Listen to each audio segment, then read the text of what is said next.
Peloton is gifting you their best offer of the season. Get up to $600 off Peloton Bike, Bike Plus, or Tread packages. Choose the package that is right for you with accessories ranging from cycling shoes to non-slip grip dumbbells and more. Whether you have 10 minutes to spare for a strength class or 30 minutes for a running or cycling class, there's a workout that works for you with music that is truly iconic. So don't miss out on Peloton's best offer of the season. Visit onepeloton.com to learn more. All access membership separate. Offer ends December 6, 2022. Excludes Bike, Bike Plus, and Tread Basic. See additional terms at onepeloton.com.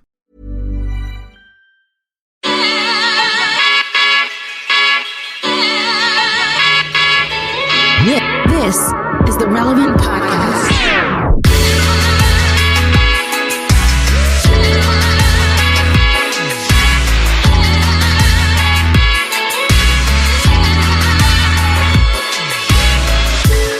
It's Tuesday, November 16th, 2021, and it's the Relevant Podcast. Here in Orlando, I'm your host, Cameron Strang, and joining me from Loverland, Virginia, it's Jesse Carey. Hello, hello. From Austin, Texas, author, podcaster, speaker, Jamie Ivey. Hey, guys. And sitting in once again for Derek Miner, who is, you know what he's doing? You know why he's not on the show today? He hit me up. He had some other artists and producers coming into Nashville, and they are working very hard to wrap up Derek's brand new album. So that's why he's not with us today. I said, no worries. So joining us again today is Relevant Senior Editor Tyler Huckabee. Hey, man. Howdy. Okay, it is full on holiday time right now. And you know how I know this? Television. Yeah. Oh, sure. Everything coming out right now holiday. Is all like sappy. And not only that, you know, I know that the Netflix algorithm has like tapped into the human psyche and is apparently just making shows that we're telling that in so many ways that we want to see. Some of these are just absurd. These Netflix Christmas movies are just popping up in the top 10 every week. I'm convinced they're just reverse engineered. They just come up with a name. Like, that sounds like, let's come up with a name and then we'll just tell some writers to figure out the rest. Okay. These are actual Netflix Christmas movies that look like the production budget was that of like a mediocre Gilmore Girls episode from the, you know what I mean? Like it looks like they cut a couple corners. I think I've seen that set a couple times, you know, that doesn't appear to be real snow. Okay. But these are actual ones. A California Christmas, Holiday, Santa Girl, Jingle Jangle, Christmas on the Square. Like, what they're just coming up with, like, well, I'd watch something called Jingle Jangle, could be about anything. And it's just, you know, Christmas, California Christmas. I don't know. I just feel like the algorithm's just trying too hard at this point. This is your Netflix algorithm.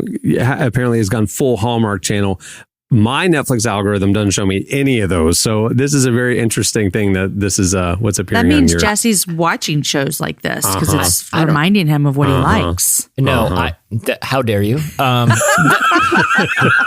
the other thing too is like the Netflix shows, they're like the rando ones that you just like become like a weird big, like there's this one about glass blowing called Blown Away that I just got really into just randomly. And I just binged and I was like, oh, glass blowing, pretty cool. Now all of them have like the you know, Blown Away Christmas or Cupcake Christmas or whatever baking or house show or anything you like on Netflix is going to have like a whole Christmas season coming out. And I don't need a glass blowing Christmas special. Sorry, I got enough, you know?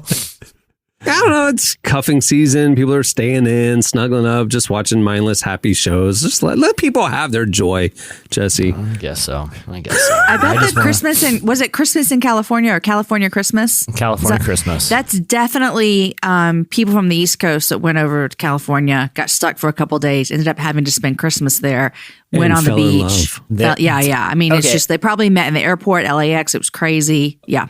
I'm gonna tell you the plot of this one by just the name and thumbnail. It's called The Night Before Christmas, and it's spelled with a K. Okay, of course. Yes. It appears from the thumbnail that time travel is involved in this film. I don't know if the night is night, somehow night with a K. I thought you were saying Christmas with a K. No. I'm trying to think of the Greek letter for that. So for some reason in the thumbnail, there's a medieval knight riding on a horse with a woman who looks like, who's wearing Ugg boots and like a beanie and, looks like she just stepped off an Instagram holiday card. So Jesse, we have very different Netflix algorithms, buddy.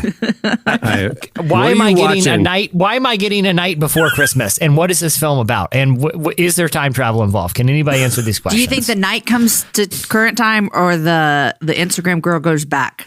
What I feel like they always bring the night to current time. I think the nights come into 2021. Yeah. Mm-hmm. That's just way easier on the budget because they have to film a scene or two in the old times. And he walks out into are they in Times Square? Like he accidentally walks in front of a car or something and people think he's in a costume. Like, this mighty steel horse. Yeah. They're always confused by cars at first. Chivalry is dead in the current times. He brings it and then wins her heart. I'm going to silently play the trailer in the background to see what I can ascertain here. But you playing that trailer is why your algorithm is showing you more of these. Like, this guy's sampling. Did Martin Lawrence make a similar movie like of this in the 2000s? Wasn't there a Martin Lawrence movie at some point Black where Knight. Yes. Oh. Did he Black go Knight. back in time to become the knight? I think so. Okay. Well. Yeah. Okay, well, I'm looking at the images. Clark is nodding yes. He is confirming that Yes. Martin Lawrence indeed went back in time. Okay, within the first 10 seconds of the trailer, a medieval knight walks through some sort of portal in the woods and is transferred to the charming town square of a town in wintertime. So yes, he is. It's bringing the night to a present town day. in wintertime? Is that a location? No, I'm just saying it's just winter. It's just winter. Yeah. I definitely think the girl is coming off of a breakup as well. Yeah, well, of course. She would be in a committed relationship. Yeah, she's coming off men. a breakup, but she's coming off of like a hard breakup. She doesn't trust men anymore, and then she meets the knight. But maybe if she's just coming off, she's raw, and that means the night is a rebound. I think she's been lonely for a while. She had a bad breakup. She's been living her life of quiet solitude. She runs her little shop, things like that, and she's just given up on romance. And then the night opens her heart. She'd better be a Catholic, or he is going to burn her alive as a witch. That's just how they did back then. I mean, chivalry notwithstanding, rules are rules. So I will say this: she could dodge a bullet. There does appear to be a comical scene where they look like they're in a Christmas tree lot, and the knight chops down a tree with an axe, which obviously that's going to happen if you bring a knight back to current day. So they got that gag down. Maybe I'll fire this one up. I'm actually, the more I'm watching this trailer, and that's why you're seeing a blown away Christmas and a baking Christmas. That's why you're seeing it, because you're firing up the night one. See, that's the first mistake you make. Yeah, the algorithm's all messed up now. All right, we have a great show in store for you today. Coming up later, Kirsten Powers joins us. She's author and she has a new book out, actually. And, you probably know her from her CNN pundit commentary and all the stuff that she's doing in the political arena. Kirsten's joining us. And also we have an Ask the Cast segment at the end. We have Slices coming up. But before we get to Slices, I want to mention, if you heard Friday's show, you know this, but last week, at long last, we've been working on it for a long time, we put up the big Relevant print edition. Our print annual is available for pre-sale at the Relevant store. You click the store link at relevantmagazine.com. It is the best long-form content from our year. It's beautifully designed in an oversized, thick, heavy, coffee table ready premium print experience. So can't wait for you to see it. If you pre-order it now, you'll get to save 20% off the cover price. So that's why we're letting you know about it. And also, while you're at the store, there's a lot of new merch and gear. And our team is excited because we will be adding new relevant apparel and merch and other statement things and podcast gear and all that kind of stuff. Every week, we have a new plan for the Relevant store, and we're excited about that. So go check it out. Click on the store link over at relevantmagazine.com. Okay, well, on that note, stay tuned. Up next, it's Slices.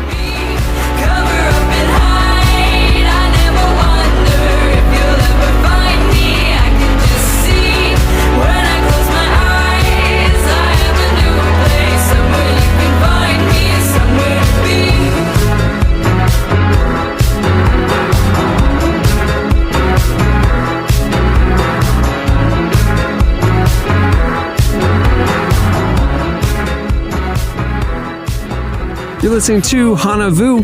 The song is Abeid. I think I said that right. Well, today's show is brought to you by the Lumo Project. Lumo is a stunning visual Bible project that will help you see the Gospels in a compelling new light.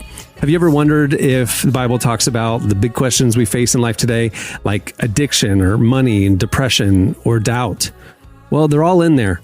With Lumo, you can experience Jesus' teachings and story in a completely new way. Check out Lumo's free scripture videos by searching the Lumo Project at YouTube. And for other free resources, including small group studies and more, check out thelumoproject.com. Okay, it's time for Slices. That was recorded by the Christmas night that was wooing the shopkeeper. Vanessa Hudgens. Yeah. Vanessa Hudgens. Yeah. So when he sees a pizza for the first time, he's like, She's a lonely greeting card writer. He's been terrifyingly transported 500 years in the future, narrowly avoiding the black plague. Wait, Here 500 years? What, like in the 1600s there were knights? I don't think so. I don't know. 5,000. I don't know. No, help me out, Tyler. It's a medieval thing. It's from the 1200s. yeah. Close enough. We're talking Close like enough. 1,000. It's all a blur. Yeah. You know, like They're settling the new world. listen. They're Okay, Cameron. If I had a jousting. if I had a time machine right now and I sent you back 500 years, and I were like, and you got to walk around for one day, but you couldn't ask anybody any questions. I was like, Cameron, did I send you back 300 years, 500 years, or 800 years? I bet you couldn't tell me. What's the difference? It's a Listen, big blur. It's a big 500 blur. years ago, we're talking about the 1700s, right? No. 1500s. So you're talking about the guys are wearing the poofy shirts. You're looking at How's like that different? Beethoven type garb, right? I mean, that's Post-Enlightenment. yeah. I mean, Jamie, we're not you talking agree. medieval. Jamie, like, if I dropped you off 500 years, let's say it's like France, okay? You're right downtown, Hoppin, France, okay? 500 years ago, Downtown 800 France. years ago, or 400 years ago, and I said, guess what century it is? Do you think you would know? Because I definitely would not. I would. Yeah. No, I wouldn't. Yeah, Really? exactly. You wouldn't be able to tell the difference between like the Renaissance and the medieval eras or the, Louis XIV New World. Like, you really wouldn't? I don't think so. Yeah. I would be It's kinda baffled. like- Have you guys ever played that game? Do you know that online Google Maps game where it just drops you at a random point on Google Maps, somewhere on Google Earth, and then you have to like click around until you can figure out what country you're in? Have you ever played this online thing? No. It's a great little Sounds- time waster sounds if you ever fun. got like 10 minutes. And it's way harder than you think it is because most roads are very rural and you're like, well, that plant looks vaguely British. I don't know. It's very difficult. I wonder if you could do the same thing with some sort of time situation, just using different like artistic depictions of history. I feel like there's an opportunity there. Interesting. All right. For slices, what do you have, Jesse? All right. Well, I want to I have a twofer, and I was going to make this my main slice, but we've covered this topic ad nauseum recently. A site, a career resource site, so this makes total sense for them to undertake, called Zippia, recently released their findings of a study that looked at each state's most popular Thanksgiving side. And they released like an infograph. And there's two things I want to address about this study, because like I said, we recently did a deep dive into this topic, so people can go back and listen to that. But one is Michigan and Florida have the saddest Thanksgiving side in the entire country. They both chose rolls. You can eat rolls whenever you want, wherever you want. Yeah. Well, who's looking forward to Thanksgiving rolls? Like, that is just a sad state of dinner when you're the side you're looking forward to is a dinner roll. Come on, Florida, Michigan. The other thing too that I found curious about this is Zappia, who put together this infograph for everyone. Their methodology for trying to determine which sides were most popular in each state. They look at, all it says is they looked at Google Trends to determine these most popular sides. who's Googling dinner rolls? Like, you know what I mean? Like, I can go to the gas station and buy Martin's potato rolls. Who in Michigan and Florida is like, oh, what are those things? What are those things? They serve them sometimes on the side before big meals. I can't place my finger on it. Maybe they're Googling the best dinner rolls. Is there a best? Aren't they all kind of just dinner rolls? I feel like it's pretty, that's a dead heat for first place. It's between a dead every heat brand. between all of them. I don't know. There's a lot of different types of roles, and I can tell you this from experience because every morning the Relevant All Staff Chat starts our day by us saying, it started with our art director, Christian. He used to say, like, all right, guys, like he's so positive. He's rallying the team. He'd be like, let's go get that bread today. It was kind of his thing. Let's go get that bread. And somehow that evolved into every morning, the first person on posts a strange picture of bread. And every day we try to outdo each other's bread picture. And I can tell you from experience, there's a whole lot of dinner rolls out there. There's a lot. Oh. Yeah. Well, it now it's makes taken us to sense. some strange internet corners. Corners. Sometimes the first thing Google I see on the group chat, sometimes the first thing I see does not get me in a working mood for the day. There's It's like, some weird maybe I should bread take out there. Well, now we know why Florida, the scales were tipped for dinner rolls. You guys have been Googling dinner rolls every morning. That's right. For months. months and months. You would not believe how many weird bread pictures are on the internet, just FYI. And oddly sexual or inappropriate bread pictures. It's there's some adult. weird, Like the roll is looking like something else. like booties. Yeah, Very adult. Yeah. Like yesterday, I posted booty rolls on the staff chat, and everybody's like my internet filter just you went bought a booty roll, or you found a roll that looked like a booty? I found a picture of a roll that looked like plump Okay, got it. I butts. thought there were some booty rolls that you could buy. That would have been weird. No, there are rolls that they've done rolls that look like 6-pack abs. The way they package it is, anyway. All right, there's a lot of rolls. All right, go ahead, Jesse. Sorry. Either way, I just want people to be aware that if you're visiting family in Michigan or Florida, enlighten them by bringing something other than dinner rolls, because it seems to be pretty sad state of affairs in those two states. They're very much looking for them rolls, and there's a whole big world of sides out there. Okay, I want to bring one more quick one, and this one might seem like an interesting choice, but I thought it had some kind of interesting implications for the church coming out of COVID and trying to figure out what are the best ways to reach, millennials and people within Gen Z that seem to be, and Tyler, you could probably speak to this more than I could, but there seemed to be, a lot of data that shows they're increasingly disengaged with the church. Forbes actually did a deep dive into the trend of closing bank branches.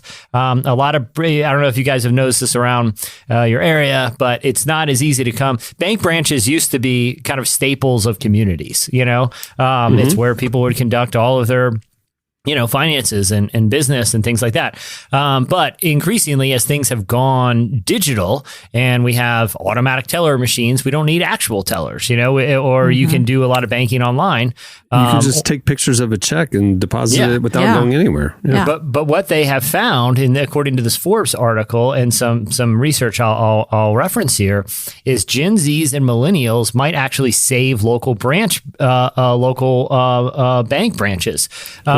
They have found that this is from the Forbes article. Roughly half of Gen Zers and millennials say it's important to be able to schedule branch appointments, and they want to be able to do that through an app. About half said they prefer, if they're conducting some sort of major financial transaction, to be able to do it in person with someone at a branch that they trust. A lot of them gave multiple reasons, but 40% thought it would be easier and faster to do these kind of things online than it actually is.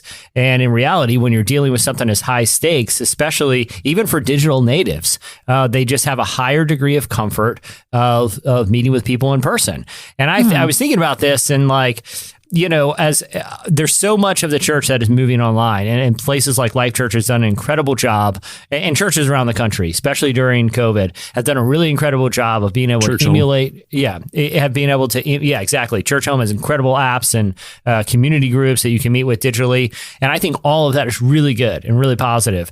But it does seem like when it comes to things that are the stakes are a little bit higher for like financial transactions, there is a desire to be able to have some sort of face-to-face connection that no matter how seamless, a digital connection just can't emulate. And I think, this is one thing for trying to open up a checking account, but it's another one for, looking for spiritual insights from people that you trust, like a pastor, or people in ministry, or maybe you need prayer from people. It looks like it stands to reason if this mindset crosses two generations of digital natives for something as, relatively commonplace as financial transactions, it seems like that desire might translate to things like meeting spiritual needs. And, maybe the future of the church might look different, but it still seems like even with all the advancements in kind of virtual services and digital technology, it'd be interesting to see if the same mindset would translate to ministry in person. That's my prediction 1,000%. Is that in this era of I can listen to whatever pastor I want to give a sermon via podcast or via online service, the in-person worship experience is something that online can never replicate, and the in-person relationship experience, the community experience, the conversation, that side of things. I think the pendulum swung really far one direction during COVID for obvious reasons and technological advances at the same time. But I think it's coming back the other way, and it's going to be an interesting future. But I agree with you 1,000% that the in-person is important. Oh, yeah, I agree, too. And I think that's like, it just goes back to that we were created to be with people. Yeah. And while online is amazing, and gosh, how thankful are we for it during COVID? I mean, it was just like, wow, thank you, Lord, that we were in 2021 when this pandemic happened and we were able to still do our jobs on Zoom and, have worship services streamed and all the things. But there is something that you cannot replace with sitting next to someone and looking in their eyes and giving someone a hug that as humans we need. I also I think with more and more of us working remotely and it being a long-term thing, which I'll be honest with you, running Relevant for 20 years now, like the in-person culture and collaboration is so important to me. And, now we're all remote and we're doing great. And so it's like, I look up and I'm like, I haven't left the house in a few days, I haven't seen another human. And I think like the desire for church community, if I'm working remotely, the desire for spiritual connection and that's tangible is much higher than it probably would have been in the past, Yeah. And for some reason, face-to-face stuff, it feels, and I think this is partly with the banking thing, there's something about a degree of like credibility of face-to-face conversations, where digital conversations, I think the ease and convenience sometimes makes them feel like almost a little disposable. Like that's anecdotal. That's maybe just my experiences. But if I call up like my parents or something on FaceTime, generally it's a pretty quick call, right? Like it's, I'll kind of show them, hey, here's the kids, here's this and that, but it's on to the next thing after. Where look, if you go pull up to a family member's house, and even if you sit with them for the same amount of time, just to run in to pick up someone, there's a degree of meaningfulness that at least the perception is, hey, that was a genuine interaction. I get to look someone in the eye and be in their physical presence. And I think, to your point, Jamie, it's very difficult to emulate that online, especially when it comes to the intimacy of like ministry, Yeah.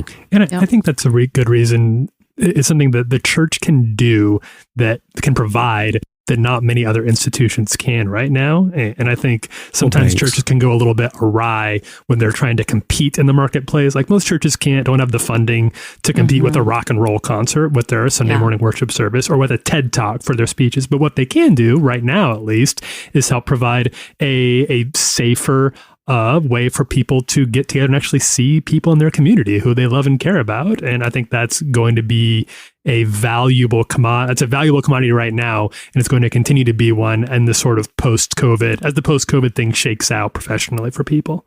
All right, what do you have, Tyler? All right, so this is sort of an in-depth slice, and I'll give you the broad strokes of it, and then you can go read a little more about it online if you care to. But I think that, and Cameron, you and I were talking about this a little bit this morning on the group chat, we're in a place right now where most of us get divided into either Republican or Democrat. That's like the defining feature for most of Americans' life, more so now than unless you're Joe Manchin. But if you're whether you're it's more for most Americans statistically now. That's closer to who you are as. Closer to your identity than your faith community, than the place you live, than your professional. You define yourself by which political group you're a part of, which is interesting because I think most of us would agree we don't really feel represented politically. You look at Republicans and Democrats, and you're like, I don't feel like I really fall into that cookie cutter mold of what I see in the media of a Republican or a Democrat. So Pew just did this really interesting study that we wrote about a little bit on relevantmagazine.com, and they did a survey of 10,000 Americans, and they found that it's a little bit closer to 9, broadly speaking, 9 ideological different groups that Americans fall into on the political sort of spectrum. Now these still go like left to right, so you follow different places on this gradient, but it's a lot different than just the binary Republican Democrat thing we tend to hear about, and honestly a lot of times tend to get fed by media. So just very, very briefly, and there's a lot of details about this, but these 9 groups are starting with the furthest right and moving to the furthest left. The furthest right are what's known as the faith and flag conservatives. These are the oldest, the widest, the most conservative. Sort of, you probably we consider them Christian nationalists. Next up are the committed conservatives. These people are a little more like maybe the Reagan conservatives that some of us grew up with. They like business. They like small government. Not necessarily big fans of Donald Trump. Then you have what's called the populist right. These people are a little more rural, and they haven't necessarily gone to college, but they're very critical of the current political climate. They are still very big fans of Trump. Kind of, right. They're social conservatives. They really like Republicans on social issues. Not necessarily thrilled with the economic, or even really all that concerned about the economic conservatism. Right. Mm-hmm. Then you have what's called the ambivalent right. This group is kind of interesting, the ambivalent right. They're relatively young. They're the youngest of the people on the right side of the spectrum. They wouldn't even necessarily call themselves conservatives, but their political beliefs line up with conservatism. They don't really care. They're not that politically engaged. They're a little bit more moderate socially, but economically, they do tend to have beliefs that we would consider to be conservative. Then you move in, you've got this group in the middle that they call the stressed sideliners. They're worried about politics, but they don't really care that much about politics. They don't have a lot of money. They're angry at both parties. They don't think voting matters all that much. Then you get onto the left side of the spectrum. You have the progressive left. It's the furthest side of the spectrum, 12%. They're very young. They're pretty ethnically diverse. And they're the people who are really big into people like Bernie Sanders and AOC. Then you have the establishment liberals. This is the biggest group.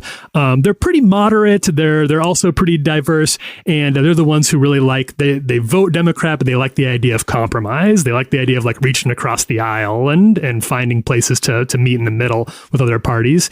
Then you have the Democratic mainstays. This is also a pretty big group. They're pretty old. They're the oldest of the Democrats, and they take a liberal view on stuff like race and the safety net, but they're a little more conservative when it comes to stuff like crime and the military and immigration. And finally, the outsider left. These are the young people they tend to kind of vote liberally when they do vote, but they're also very cynical about both parties generally. They take a little more of a burn it down approach to politics and believing that we need to, revolution is the answer now. So those are the sort of 9 groups. And you can we put a link in the slides on relevantmagazine.com. If you don't really recognize yourself there, you can go take a little test they put together over at Pew that'll sort you as close as possible to which group you'd fall into, which I did take, and I'm not going to tell you where I fell. Yeah,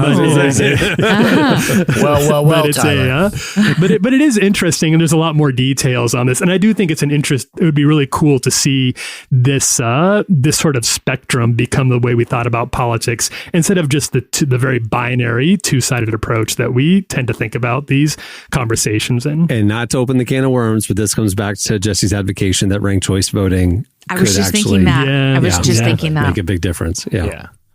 It's fascinating. And we all know this. I mean, especially as Christians, if you look at what the Bible and Jesus talked about on social issues, if nothing else, from immigration to life to human dignity to war and all the other things. It's just really tough to find one party that fits all the biblical narrative. And so like you just feel like you're in this no man's land. So it's kind of cool that Pew is like kind of helping clarify and define this. Maybe it'll actually give us some language moving forward to think differently about partisan politics. This is good right before Thanksgiving, too. I mean, you're sitting around and you're putting everyone into two categories. That's how the fights happen around the table. And then dinner rolls start getting thrown. And next thing you know, the big fat booty roll dinner rolls. I mean, green bean casserole everywhere. Yeah. All right. Okay. Jamie, what do you got? Oh, this is what I got. Okay, so you guys have very serious ones. This is not serious, but I think it is kind of funny, right? You just said big fat booty rolls. You did say big fat booty rolls, which speaking of big fat booties, everyone on SpaceX is coming back to Earth in diapers, okay? Yes. Heard about this. All right. This sounds pretty serious to me. This sounds like a crisis. I think it would be serious if I was there, but they seem to be just like, it is what it is. It just happens, So obviously going into space and coming back can never be easy, but there was a problem for this mission known as Crew 2. They've been at the International Space Station since April. So that's like 200 days. They've got a lot going on there. Well, they've done some great things. Like, I'll tell you this, they grew the first green chili pepper in space and made tacos. They hosted a private Russian film crew. They've done a lot of things. Well, they're scheduled to return Monday. The 4 crew members could spend up to 20 hours in the capsule that they're coming back in. But while they were there, their toilet broke, you guys. In the capsule, right? This is what I'm understanding. It's in the capsule. It's broken. So for the 20 hours they're coming home, they're going to be wearing diapers. It makes me kind of sad for them because Listen, that's a long time. We all know senior citizens wearing diapers is just kind of part of it. There's a whole industry. If you watch daytime television, they're advertising those things left and right. Who was the person at SpaceX who was like, we better throw a few diapers in here just in case. Just as a backup. Right. Like, at what point were they like, this toilet is maybe 80%? But I think they're going to want a few diapers. Yes. Okay. The Blue, I just Googled this too. Blue Origin, the Amazon commercial, they don't have toilets either. Okay.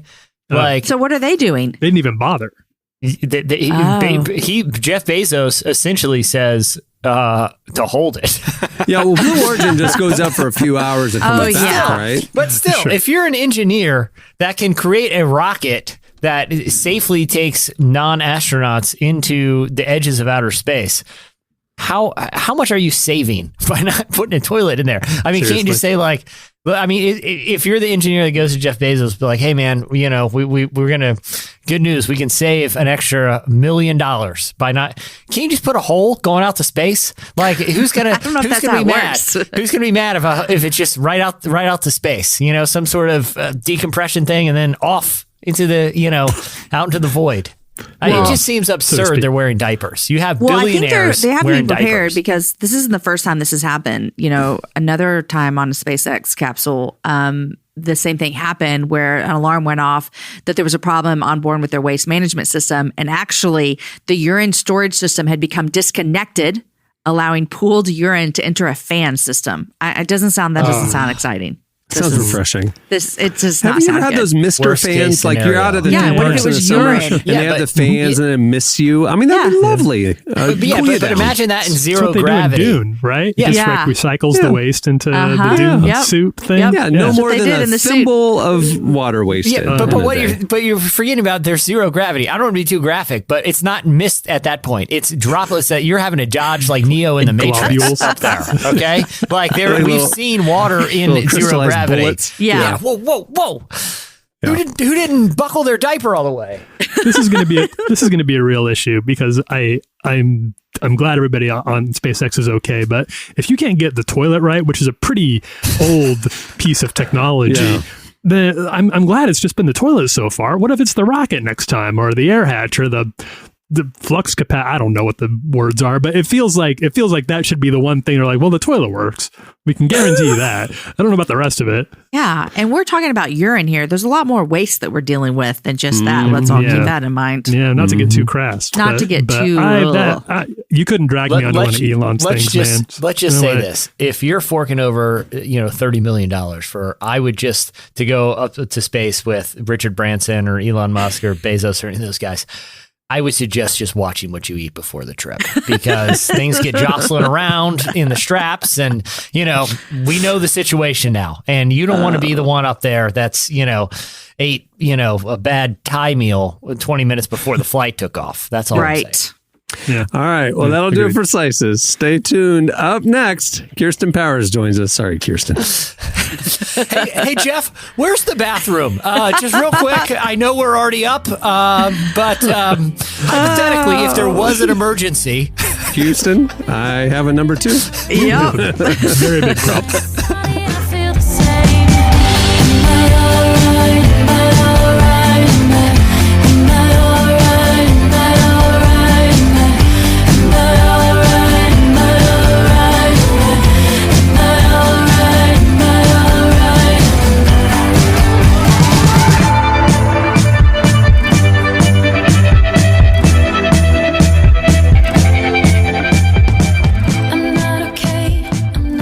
Listening to Ali and AJ. The song is Am I All Right?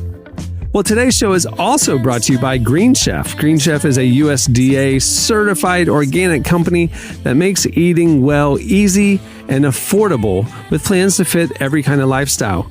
Green Chef offers dinner options that work around your lifestyle, not the other way around. Green Chef will do the meal planning, grocery shopping, and most of the prep work for you each week. Green Chef meals help me decide what to cook each night and free up my busy weeknights. I literally am a customer of Green Chef and look forward to it every week. Green Chef is actually also now owned by HelloFresh to offer a wider array of meal plans to choose from. There's something for everyone, and you can switch back and forth between HelloFresh and Green Chef meals. I highly suggest it. There's no better thing out there. All right. Well, right now, Green Chef is offering relevant podcast listeners a great deal. This is insane. Go to greenchef.us and use code RADHI125 to get $125 off plus free shipping on your first box. Again, that's greenchef.us, and write this down, RADHI125 to get $125 off plus free shipping on your first box. You won't regret it. Well, our guest today is Kirsten Powers. She's an author. You've probably seen her as a political analyst on CNN or read her columns in USA Today. She focuses her work on trying to understand the division, which is so prevalent in our culture. In her new book, Saving Grace, Kirsten explores how we can navigate our culture without compromising our convictions. We sat down with her to discuss how we've lost the ability to coexist with people we disagree with, and the Bible's route for finding it again. Here's our conversation with Kirsten Powers.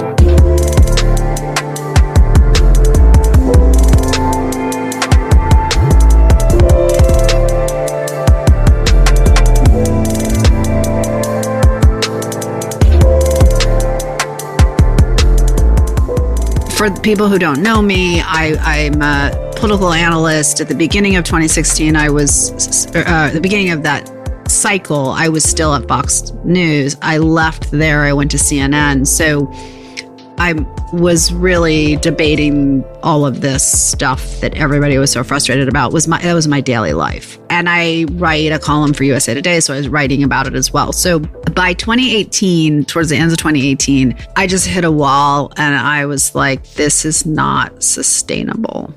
Like, at a minimum, I can't keep doing this as a job, but I also just don't think it's sustainable as a human being or as a country. Because everybody I knew was saying the same thing. Even people who weren't working in the media were just saying, I'm so miserable. I'm so worried. I'm so angry. I hate everybody. And so I think the aha moment for me was I realized that the way I was thinking about things and sometimes the way I was acting, especially on social media, was not aligned with what I said I believed. And so I was like, that's a problem. So I say that I'm a Christian and that I believe in loving my neighbor and loving my enemies. And can I really say that I'm anywhere in that ballpark? Because I'm so far away from that. And if I'm being totally honest, I don't even really want to do it. I'm kind of at that point where I'm like, that's for some other time. That's not for this. Right. I was like, that's a nice idea, but it's just not going to work.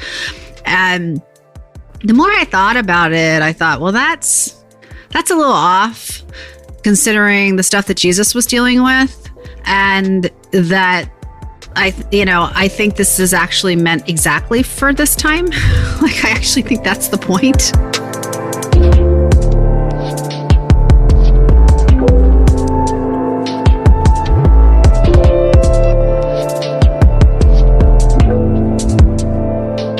So it's very easy to love people that you like. It's very easy to love people who think like you think. It's very easy to love people even who think differently but aren't driving you crazy, right?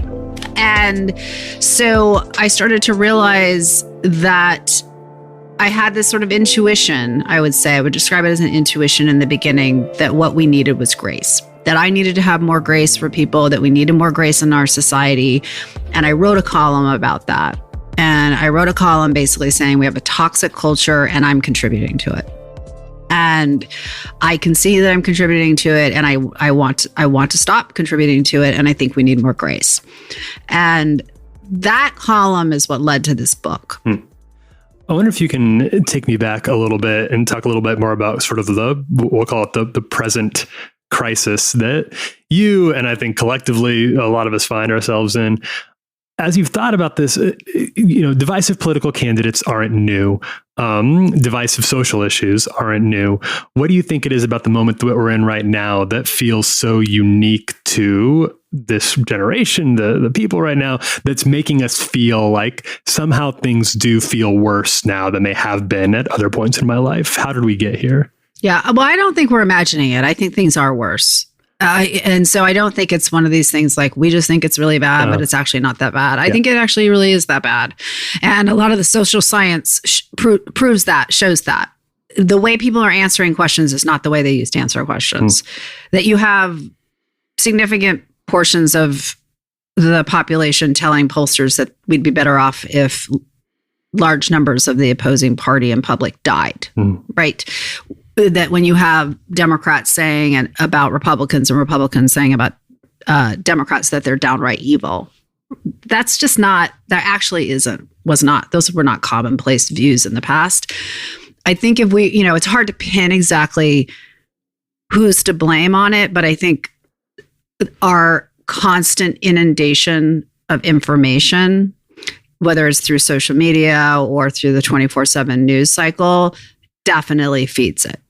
That's part of it. That's part of what's different. Another thing that's different is that there are a lot of people, and this isn't a bad thing, this is a good thing, but it can create a lot of discourse that seems very, overwhelming to people, I guess, is that that a lot of people who now have a seat at the table because of social media didn't used to have a seat at the table. Yeah. And so, of course, it's going to seem like we're arguing more because there's people who didn't used to get to say anything, saying things. Mm-hmm. Now we have all of these people saying, no. And, we're going to actually start holding some people accountable, and we want to actually see some change. And we have a tool where you can't stop us. Mm-hmm. Right. So something that can seem like it, where social media can seem like it's an all bad kind of thing, it's not. It's actually, in a lot of ways, it's a very empowering, revolutionary tool. And it's also extremely toxic. And it also drives us further into our little bubbles where we find people who think just like us.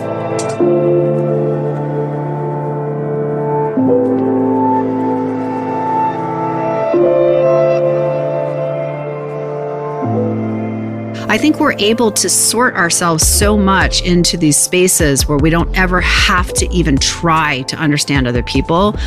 And then where do we get our ideas about what other people think? Social media, by somebody who's telling us like all the caricatures and the worst possible person that's like that, the worst possible behavior of a Democrat or a Republican becomes, that's what all Republicans and Democrats are, right? Or from the news. And so we're not really learning about each other from actually knowing each other. We're learning about each other from people who actually want us to be pissed off. They make money off of it. Right. It's a business strategy, right? I mean, so I think things are worse. And I think that if we want to change them, we have to change something about the way we're approaching it. And for me, grace was that paradigm. I use the Christian paradigm of grace, of unmerited favor, but extending that to one another. So that means nobody can earn it. Everybody just gets it. It doesn't matter whether you like them or not. Like Richard Rohr says, loving is not liking. When Jesus says to love your enemies, he doesn't mean like love them like you love a piece of chocolate or you love your sister. It's like you love humanity, right? You love a person because you see God in them. You love a person, if you're not a believer, just because they're just part of humanity.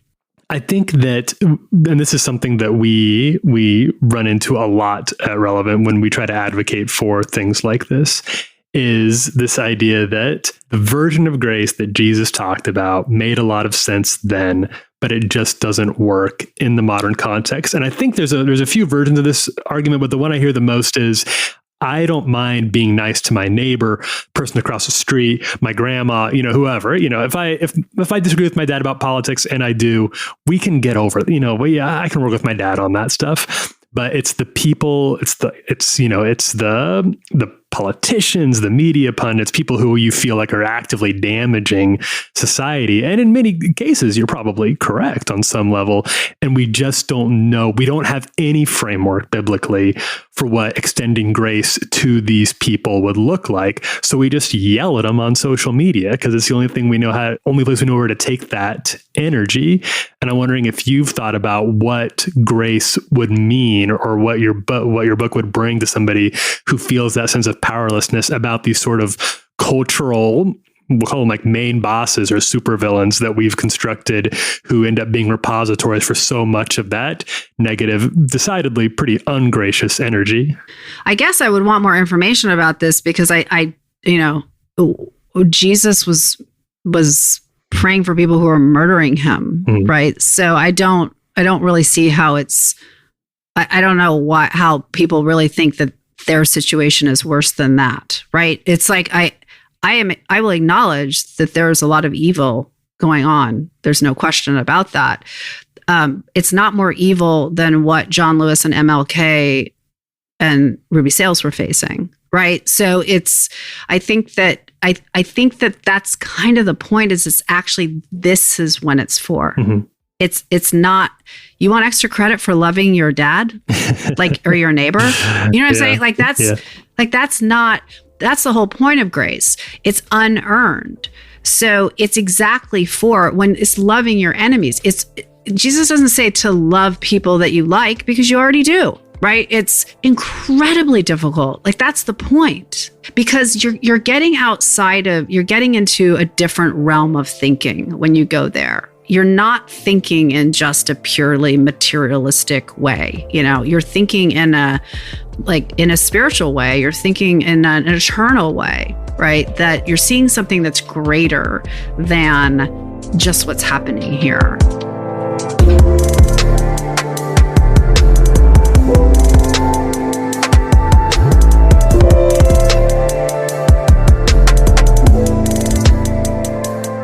That was Kirsten Powers. You can read more of our interview with her over at relevantmagazine.com. Okay, stay tuned. Up next, it's Ask the Cast. I wish I could love like I used to love. I wish I could hurt like when I was young. It's getting easier to say goodbye. The older you get, the less you cry. I wish I didn't give all of me away, and I take back the things that I wish I didn't say. It's getting harder as the days go by. The older you get, the less you cry. I don't know what I gotta change. You're listening to Lainey. The song is The Older You Get, The Less You Cry. Think about that for a minute. Well, today's show is also brought to you by BetterHelp. With the heaviness of all that's happening in our world, it can be difficult to find purpose and joy sometimes. We all have questions, fears, or doubts, and sometimes we need help navigating life. That's why there's BetterHelp. BetterHelp assesses your needs and matches you with your very own licensed professional therapist. You'll get timely and thoughtful responses alongside a weekly video or phone session. BetterHelp is also more affordable than traditional offline counseling, with financial aid available to clients worldwide. We want you to start living a happier life today. As a Relevant Podcast listener, you'll get 10% off your first month by visiting betterhelp.com/relevant. Again, that's BetterHelp, HELP.com/relevant. Hey, y'all. I'm Keke Palmer. I'm an actress, a singer, an entrepreneur, and a Virgo, just to name a few. I'm proud to introduce you to the Baby This Is Keke Palmer podcast, exclusively on Amazon Music. I'm putting my friends, family, and some of the dopest experts in the hot seat to ask them the questions that have been burning in my mind. What happened to sitcoms? Is OnlyFans only bad? I want to know, so I asked my mom about it. On Baby This Is Keke Palmer, no topic is off limits. Listen to Baby This Is Keke Palmer, exclusively on Amazon Music. Download the Amazon Music app now. Peloton is gifting you their best offer of the season. Get up to $600 off Peloton Bike, Bike Plus, or Tread packages. Choose the package that is right for you with accessories ranging from cycling shoes to non-slip grip dumbbells and more. Whether you have 10 minutes to spare for a strength class or 30 minutes for a running or cycling class, there's a workout that works for you with music that is truly iconic. So don't miss out on Peloton's best offer of the season. Visit onepeloton.com to learn more. All access membership separate. Offer ends December 6, 2022. Excludes Bike, Bike Plus, and Tread Basic. See additional terms at onepeloton.com. Okay, it is time for Ask the cast anything you want, and we'll use our brains to answer. one of Clark's longest jingles. I was going to say, did we pay Reliant K to make a jingle for us? That's from the archives right there, man. Yeah. Is that a Chandler original? I don't know who that is, man. Oh, then it would have been Jeremiah, maybe. Oh, that was Jeremiah. Yep. Okay. Well, you guys hit us up every once in a while and ask us pressing questions that you want us to speak into. And so we compiled a few of the ones we found online and thought it would be great to wrap up the show with the team tackling a couple of the things that you have on your mind. So here's a question from Rach last 98. Rach last 98. I think I think this is a person from Instagram. She said, my young adults group favorite icebreaker is a question that she wants to ask you guys. What's your most recent sin? What's your most recent sin? Most recent sin? Rach. Wow. Rachel. S-I-N. Starting. She's like trying a big to get me one or a fired. little one? It's not going to work. Most recent. All have sinned. Rach. Yeah. Like in the last 10 minutes? Most recent sin. Who's gonna go first? We're recording right now. It is 1:30 Eastern time, and I am coveting somebody's lunch because I'm starving. And there you go. Yeah, so I'll go.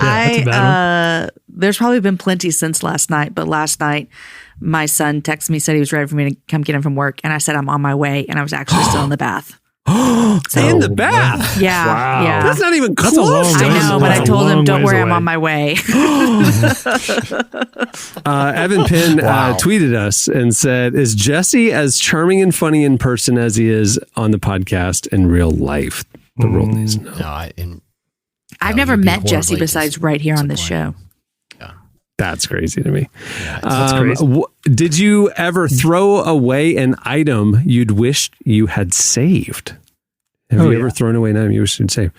We were talking about this in the staff chat the other day. I used to have a t-shirt when I was in high school. It was a free promotional t-shirt from Subway, and it said fresh hot buns on it. Fresh hot buns. And I had that for about 10 years. And I wish you had that. I wish I had that still. I miss my fresh hot buns t-shirt. We had I don't think I technically threw this away, but we had a storage building one time, and through some tragic events, we quit paying on it. I don't know what happened. Neither one of my husband and I remember what was going on in our life. And my wedding dress was in there, and we got a letter that they sold everything. Brutal. So I no longer have my wedding dress because we forgot we had a storage building. Oh, man. Well, what were you going to do with it? I mean, nothing. I mean, what would I do with it? I mean, I couldn't even, what am I going to do? Wear it? No, but a lot of people like to keep it. Yeah, I don't know. Yeah. Feels better than saying I lost it in a storage building that we didn't pay the bill on. I mean, that's the thing. Well, now some Storage Wars person is like loving it. You blessed them. When I was a kid, I had a pretty good trading card collection, and I traded them all away for the entire collection of Animorphs books, the number 1 through the tail end of it. And, you can read those books one time. There's not a whole lot there for future generation, but those trading cards probably would have got some, done decently on eBay at some point down the road. Guess not. I had a sweet Penny Hardaway jersey when I was young, and I don't know what happened to it. I don't think I threw it away, but I'm sure someone in my family, Mom, did when I moved to college, and I'm angry at her to this day. We haven't spoken since, so just kidding. I love my mom. Interesting callback to something that happened earlier in the show. Question: if you could go back in time, which year would you visit? Oh, I wouldn't have any idea what year I was in. I would know where I was. All of them. Useless.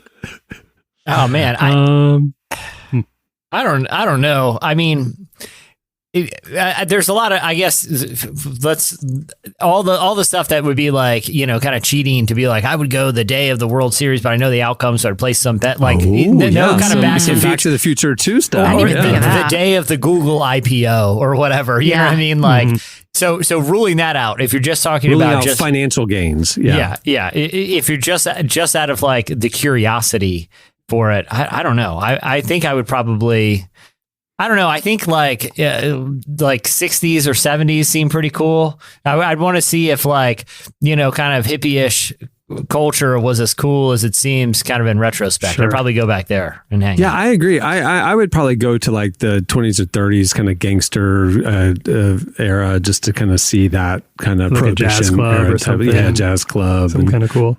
Yeah, the Great Gatsby. Are we assuming that I could easily, like, you can go back and then leave whenever you want? Like, this is not a... You're not there forever. Yeah.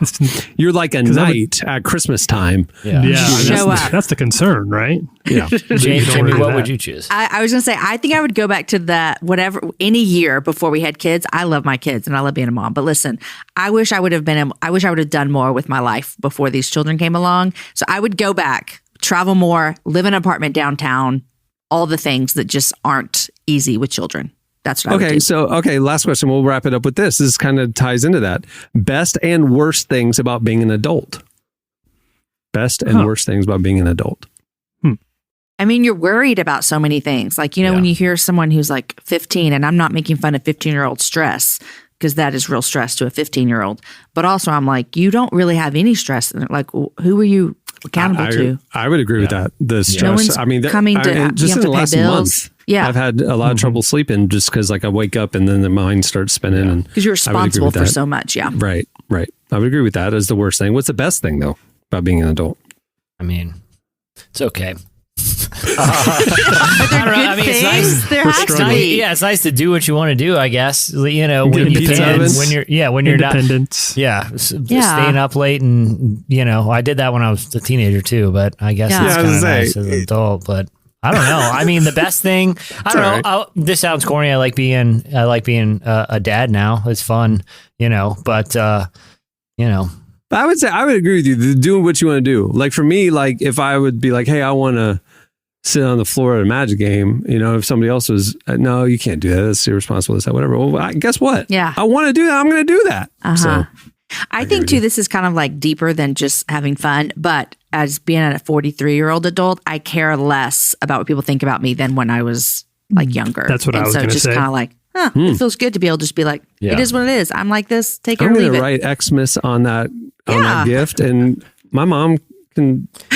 I'm going to spend all my weekends at storage auctions and see how many cool wedding dresses I can acquire. I think you hit the nail on that, Jamie. I feel way more like sure of who I am. Yeah. Like I have a lot more. It's not quite the same thing as self-confidence, but I don't feel like I'm wrapped up in so many existential questions about like trying to figure out what kind of person I am or what I think about things, but I have a lot of confidence just in, I've been myself for a while now. I understand those contours a little better, and there's way fewer circumstances that throw me off. If Popeye taught us anything, I know what we do here. I am what I am. I'm Popeye the Sailor Man. There you go. I mean, living life, just yours. This is who I am. All right. Well, there's a lot more questions that came from. We'll get to them in future weeks. Thanks for sitting in the cast questions. Well, before we wrap up, I want to thank Kirsten Powers for joining us today. You can order her new book, Saving Grace, now. Do it. Also, like I mentioned at the beginning of the show, you can go over to the Relevant store. Just click the store link at relevantmagazine.com to pre-order our large, beautiful, luxury, premium annual collection. You can see all the information right there. You don't want to miss it. And also, while you're at the store, check out all of our new merch and podcast gear. There's a lot that we've added to the store. You'll love it. I guarantee it. Also, check out the fall issue of Relevant. It's available at the site as well. Just click on the magazine tab, and it's an amazing collection of features featuring Jessica Chastain, Jennifer Hudson. The list goes on and on. It's an amazing group of content, and it's available ad-free and for free thanks to our presenting sponsor, UHSM. Go check it out. Also, make sure to follow Relevant on the socials. We're on Facebook, Twitter, and Instagram all day, every day, pumping out new content. It's a great way to keep in touch with everything that's going on. On that note, we'll wrap it up. I'm Cameron Strang. I'm Justin Carey. I'm Jamie Ivey. I'm Tyler Huckabee. We will see you on Friday. Have a great week, everyone.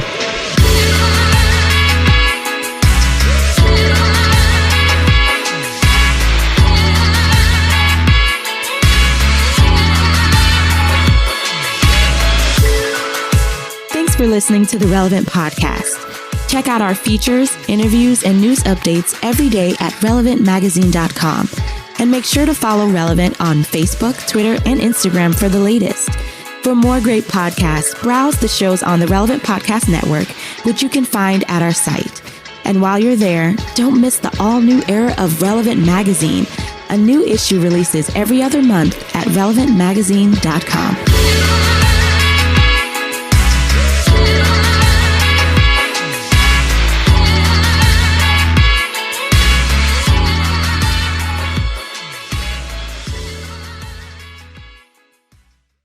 Hey, Jeff, where's the bathroom? Relevant Podcast Network.